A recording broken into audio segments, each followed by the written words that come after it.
ഇത് optical fibre cable experiment ആണ്. നമ്മൾ ഫസ്റ്റ് ചെയ്യേണ്ടത് ഇത് ഡി വാല്യൂ ആണ്. സോ ഇതിൽ നമ്മളിപ്പോൾ 10 സെറ്റ് ചെയ്യണമെങ്കിൽ നമ്മളിതിൽ 10 കൊണ്ടുവന്നിട്ട് ഈ സംഭവം തിരിച്ച് 0 സെറ്റ് ചെയ്യണം. അങ്ങനെയാണ് കറക്റ്റായിട്ട് 10 സെറ്റ് ചെയ്യുക. അത് കഴിഞ്ഞ് നമ്മൾ നേരെ ഇങ്ങോട്ട് വന്നു, എന്നിട്ട് അതിലേക്ക് നോക്കുക. അപ്പോൾ അതിൽ ലോവസ്റ്റ് കൺസിസ്റ്റൻറ്റ് മിനിമം വാല്യൂ ആണ് എടുക്കേണ്ടത്. ഹയസ്റ്റ് കൺസിസ്റ്റൻറ്റ് മിനിമം വാല്യൂ എന്ന് വെച്ചാൽ ഏത് പോയിന്റിലാണ് ഇത് ചേഞ്ച് അത്ര ഒക്കർ ചെയ്യാത്തത് എന്നുള്ള വാല്യൂ എടുക്കണം.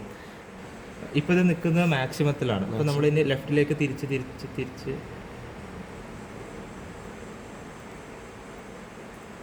ലെഫ്റ്റിലേക്ക് തിരിച്ചതൊരു മിനിമം വാല്യൂ, അതായത് അധികം നമ്മൾ തിരിച്ചാലും ചേഞ്ച് വരാത്ത വാല്യൂ അല്ലേ,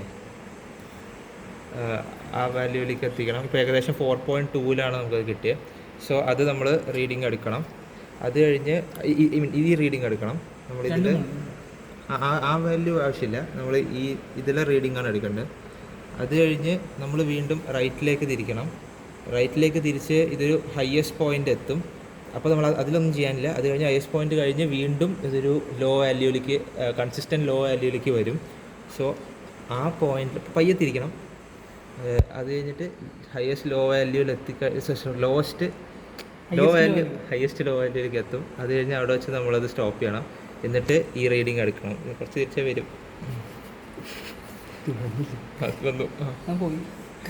ഇനി കുറേ തിരിച്ചു കഴിഞ്ഞാൽ കുറയാൻ തുടങ്ങി. സോ നമ്മൾ മെല്ലെ തിരിച്ചു 13.8 ആ റേഞ്ചിലാണ് വരുന്നത്.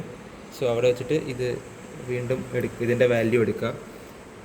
പിന്നെ നമ്മൾ അതിനനുസരിച്ച് ആ ഡിഫറൻസ്, ഇതിൻ്റെ ഡിഫറൻസ് ആണ്, ടോട്ടലുകളുടെ ഡിഫറൻസ് ആണ് 2h എന്ന് എഴുതിയേക്കുന്നത്. അതിൻ്റെ പിന്നെ ഹാഫ് ഇത് h ചെയ്തിട്ടൊരു കാൽക്കുലേഷനും ഉണ്ട്. അത് നമ്മുടെ ടേബിളിനനുസരിച്ച് ചെയ്യാം. Thank you.